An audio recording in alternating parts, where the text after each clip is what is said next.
Hello students, welcome back to maths by Om Sutar. कैसे हैं सब? उम्मीद करता हूं सब बढ़िया होंगे। आज हम इस क्लास में डिस्कस करने वाले हैं हमारी सबसे important theorem, that is BPT और we can say basic proportionality theorem, और इसका एक नाम और भी है, दैट इज़ थेल्स थ्योरम। जिसने इसको डराइव किया था उसके नाम से ही है थेल्स थ्योरम। ठीक है। ये थ्योरम आपके सबसे इम्पोर्टेंट थ्योरम है क्योंकि इसके आने के चांसेस हमेशा मैक्सिमम रहते हैं, क्योंकि सबसे इन ऑल द चैप्टर जो सबसे इम्पोर्टेंट थ्योरम है उसमें से हम इसको एक मानते हैं, थेल्स थ्योरम। ठीक है। तो आज हम इस थ्योरम को डेराइव करेंगे, that how to prove it, how to prove this theorem with the help of all the statements, with इसमें कौन कौन से हमारे पास में कंस्ट्रक्शन रहने वाले हैं, कौन कौन सी वैल्यूज़ को हम प्रॉपरली यूज़ करेंगे। We will discuss each and everything in detail. Let's start. अगर हम बात करें सबसे पहले इसके स्टेटमेंट की, that what is the statement of the basic proportionality theorem और थेल्स थ्योरम, और वी कैन से बीपीटी, इसका स्टेटमेंट क्या है, क्योंकि क्वेश्चन हमारे पास में ये आता है स्टेट एंड प्रूव बीपीटी के पहले आपको उसका स्टेटमेंट लिखना है, फिर आपको उस थ्योरम को प्रूव करना है। ठीक है। हम पहले बात करने वाले हैं इसके स्टेटमेंट की, एंड स्टेटमेंट को हम समझेंगे with the help of diagram. ठीक है। बीपीटी आपकी हमेशा एक ट्राइंगल के अंदर अप्लाई होती है। First of all let's draw any triangle. Now this triangle can be any, it can be scalene, it can be isosceles, it can be equilateral triangle, कोई भी। तो अगर हम बात करें स्टेटमेंट की, कि स्टेटमेंट क्या है, that if a line is drawn, if a line is drawn parallel to one side of a triangle, मैंने ये लाइन ड्रॉ की इसके parallel, if a line is drawn parallel to one side of a triangle to intersect other two sides at two distinct point, divide these side in the equal ratio.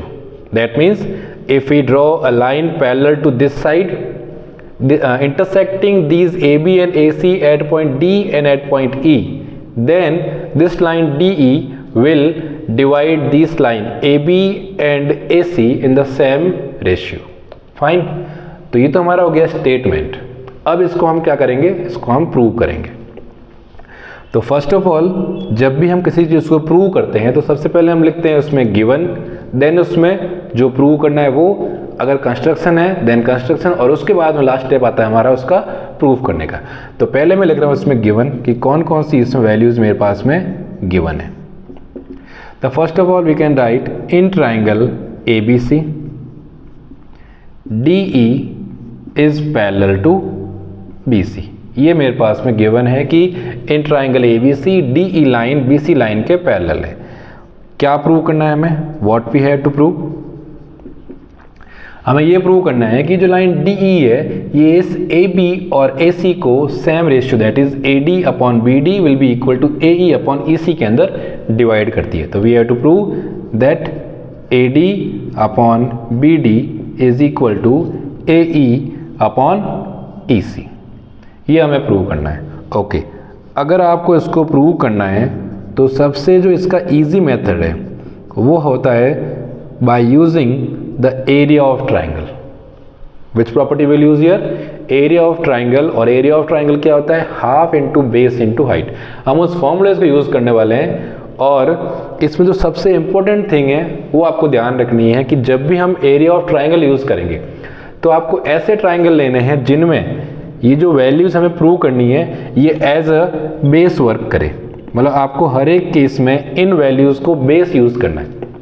पहले अगर मैं बात करता हूँ AD की, अगर AD को मैंने बेस यूज किया, अगर ये बेस है तो ट्राइंगल कौन सा हुआ, exactly ADE।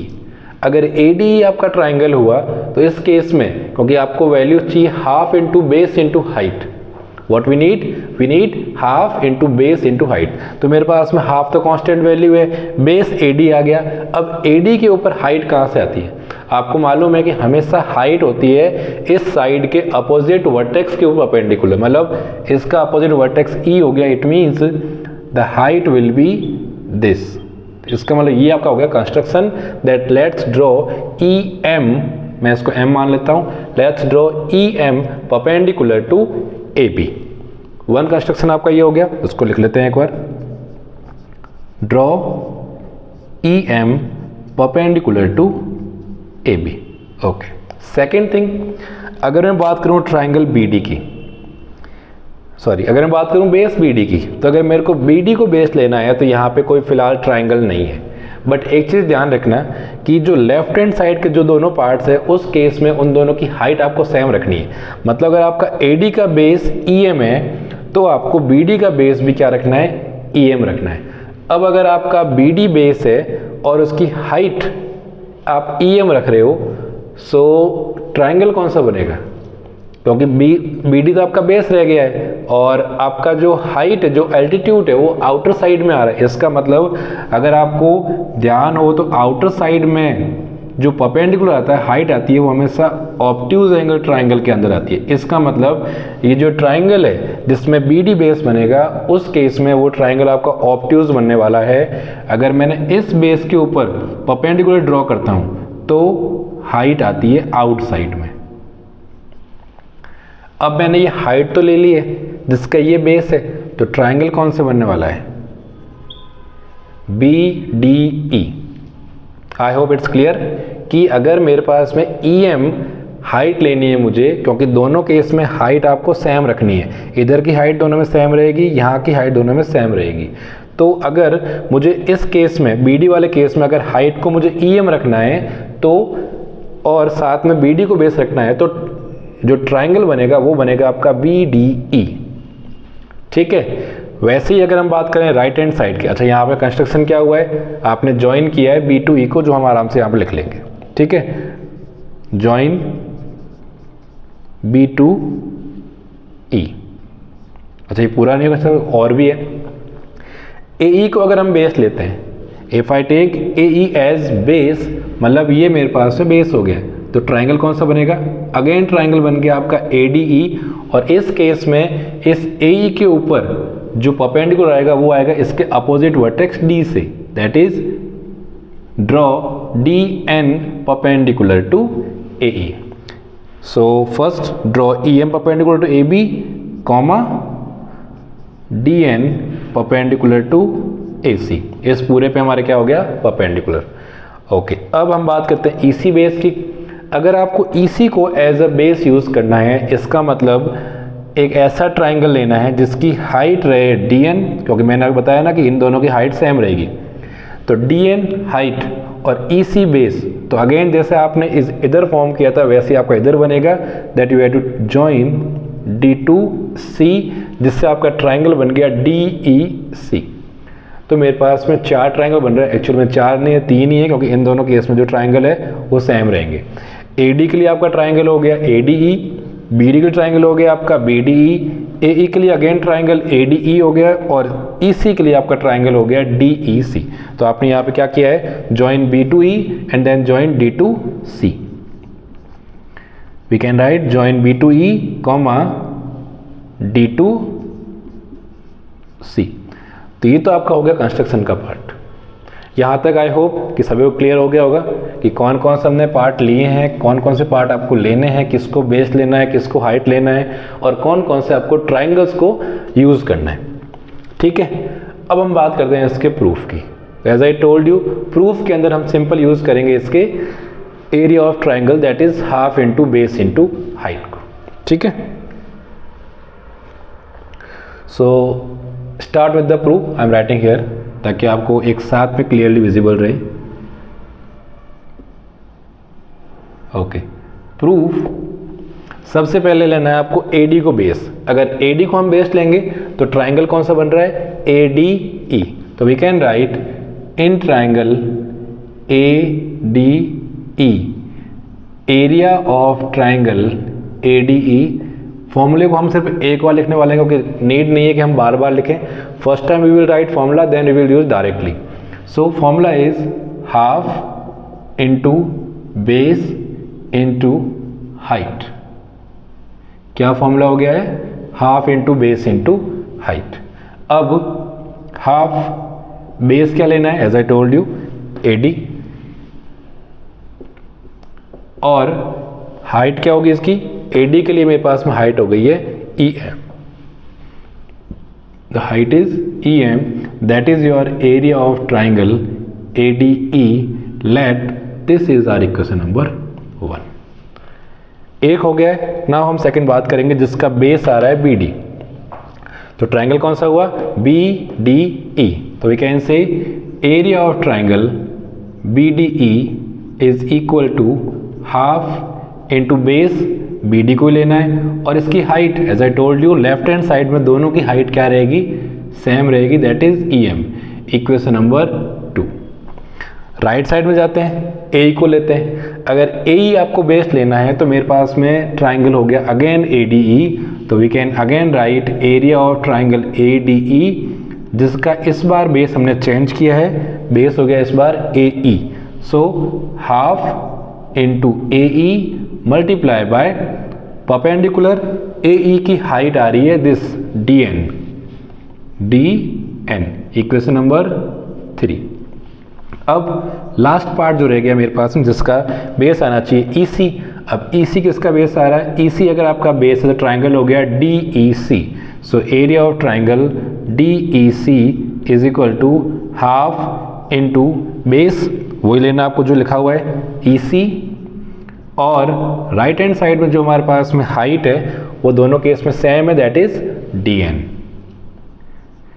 Late this is our equation number 4। अब मेरे पास में 4 ट्राइंगल का एरिया आ गया है। अब इनको यूज़ कैसे करना है? यूज़ करना है आपको एज पर द क्वेश्चन। मुझे वैल्यू चाहिए AD upon BD। AD upon BD कैसे आएगा? अगर मैं AD को BD से डिवाइड, इसका मतलब अगर मैं इक्वेशन नंबर 1 को 2 से डिवाइड कर दूं and after solution you will get AD upon BD। It means आपको इक्वेशन नंबर 1 को इक्वेशन नंबर 2 से डिवाइड करना है, और वैसे ही आपके राइट हैंड साइड में AE अपॉन EC चाहिए। इसका मतलब AE अपॉन EC कैसे आएगा? If I divide equation number 3 by equation number 4। तो we can say first of all dividing equation 1 by equation 2, we get left hand side divide by left hand side and right hand side divide by right hand side। तो value आपकी आ जाएगी area of ADE divided by area of BDE is equal to, now write down all the parts that we have on the right hand side, half into AD into EM divided by half into second equation is this one BD multiply EM. From here half and half cancel out, EM and EM cancel out, we are left with AD upon BD. It means we can say area of ADE divided by area of BDE is equal to AD upon BD. Let I'm assuming this equation as 5। ठीक है, अभी आपने divide किया equation number 1 को equation number 2 से। अब आगे बढ़ते हैं और इक्वेशन नंबर 3 को इक्वेशन 4 से डिवाइड करेंगे, जिससे हमारे पास में AE अपॉन EC आ जाएगा। ठीक है, तो इसको हम डायरेक्टली कर देंगे, ज़्यादा नीड नहीं है कि पूरा हम इसको सॉल्व करें। We can write dividing equation 3 by equation 4। We have to divide equation number 3 by equation number 4, जिससे आपका आ जाएगा left hand side divide by left hand side, that is area of ADE divided by area of DEC is equal to, जब हम इसको divide करेंगे तो क्या होगा? हाफ से हाफ कट जाएगा, DN से DN कट जाएगा, क्या बचेगा? Only AE upon EC।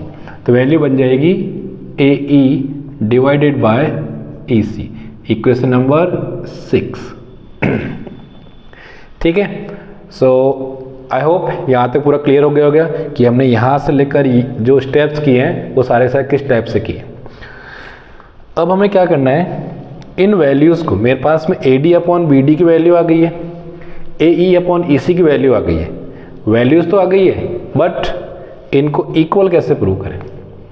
अगर मैं इन वैल्यूज़ के, इन इक्वेशन के अगर मैं लेफ्ट हैंड साइड को इक्वल प्रूव कर दूं, अगर इनके लेफ्ट हैंड साइड इक्वल होंगे तो ऑब्वियसली इनके राइट हैंड साइड भी आपस में क्या होने चाहिए? इक्वल। मतलब अगर मेरे पास में ये वैल्यू और ये value as it is same to same आ जाए, तो वी कैन से कि if both the left hand side are equal, तो राइट हैंड साइड अपने आप इक्वल हो जाएंगे। अगर इनको हम कंपेयर करें लेफ्ट हैंड साइड को इक्वेशन नंबर 5 और 6 के, वैल्यूज़ है यहाँ पे area of ADE upon area of BDE, और यहाँ वैल्यू है area of ADE upon area of DEC। मतलब इसके जो न्यूमरेटर्स है दोनों वैल्यूज़ के वो तो सेम टू सेम आ रहे हैं, लेकिन जो इनके डिनोमिनेटर्स है यहाँ पे BDE आ रहा है और यहाँ पे DEC आ रहा है, ये अलग अलग है। अगर मैं कैसे भी करके इन एरियाज़ को BDE को और DEC को अगर इक्वल ले आता हूँ, तो अगर ऑलरेडी ऊपर के पार्ट तो इक्वल है ही, if I make their denominators equal, तो मेरे पास में क्या वैल्यू हो जाएगी, दैट इक्वेशन नंबर 5 और इक्वेशन नंबर 6 अपना भी इक्वल हो जाएंगे। ठीक है, अब इसका प्रोसेस क्या है, तो इसके प्रोसेस के लिए थोड़ा सा हमें जो हमारे प्रीवियस नॉलेज है 9th क्लास की उसको यूज़ करना है।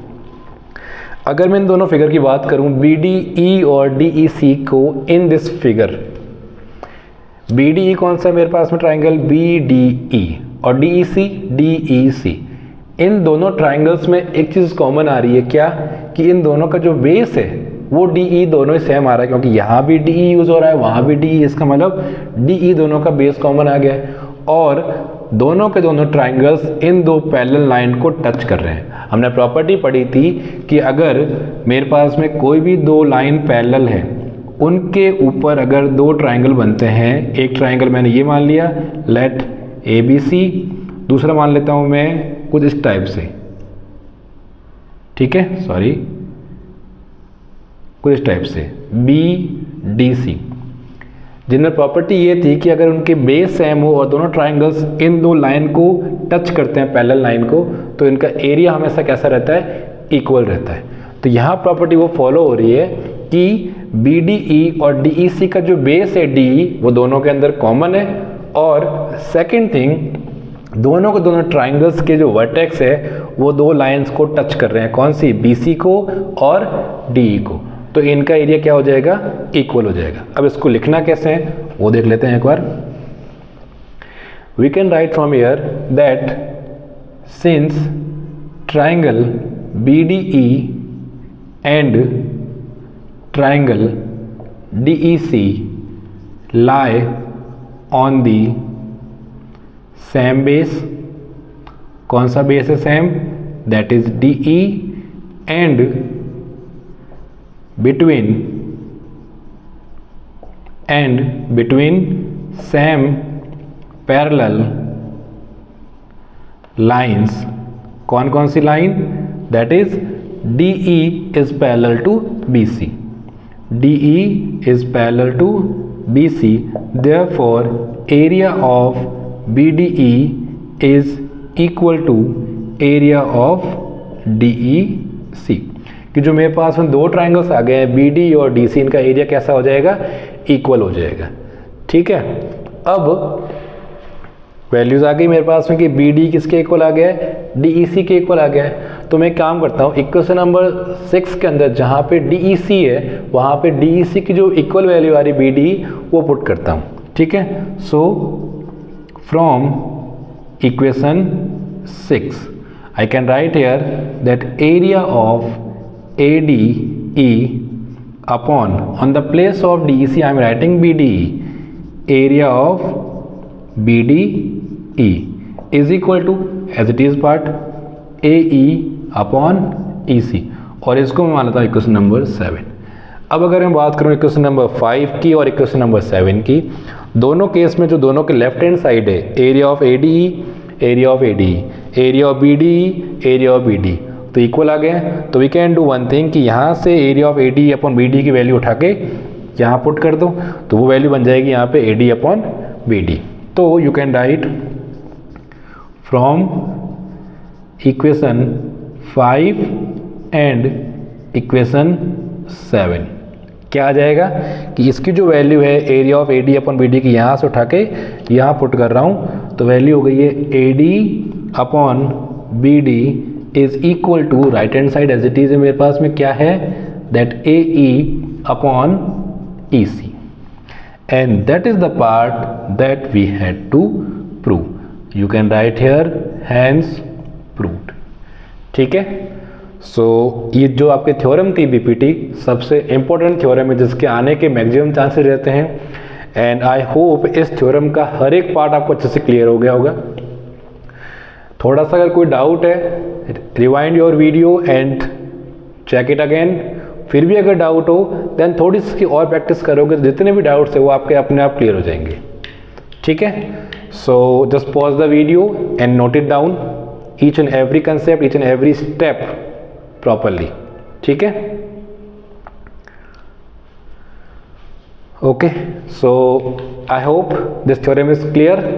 सो आज की वीडियो हम इतना ही करेंगे। नेक्स्ट वीडियो के अंदर हम बात करेंगे इसी थ्योरम के कन्वर्स के प्रूफ की, कि अगर हम इस थ्योरम का कन्वर्स देखते हैं तो उसमें कौन कौन सी प्रॉपर्टी फॉलो होती है और उसको हम प्रूव कैसे करते हैं। लेकिन बिफोर दैट ये ध्यान रखना कि आपको इस थ्योरम की अच्छे से प्रैक्टिस करनी है, जिससे अगली थ्योरम जो है वो आपको अच्छे से क्लियर हो जाए। सबसे main as I told you कि इसका स्टेटमेंट हमेशा आपको पहले लर्न करना है कि इसका स्टेटमेंट क्या है, पहले उसको लर्न करेंगे, फिर इसके हर एक स्टेप्स को हम प्रॉपरली चेक करेंगे कि हमने कौन कौन से स्टेप्स किए हैं और एक्चुअल में क्यों किए हैं। अगर आप वैल्यूज़ को डिवाइड कर रहे हो तो आपको मालूम होना चाहिए कि आपने वैल्यूज़ को डिवाइड क्यों किया है, जिससे क्या हो कि आप वैल्यूज़ को लर्न ना करो, आपको वो चीज़ समझ में आए कि एक्चुअल में हमने इस थ्योरम में कैसे प्रूव किया है और किसकी हेल्प ली है। ठीक है, ओके स्टूडेंट्स, सो आज की वीडियो में इतना ही करते हैं। Remaining we will do in the next video. Okay, bye bye.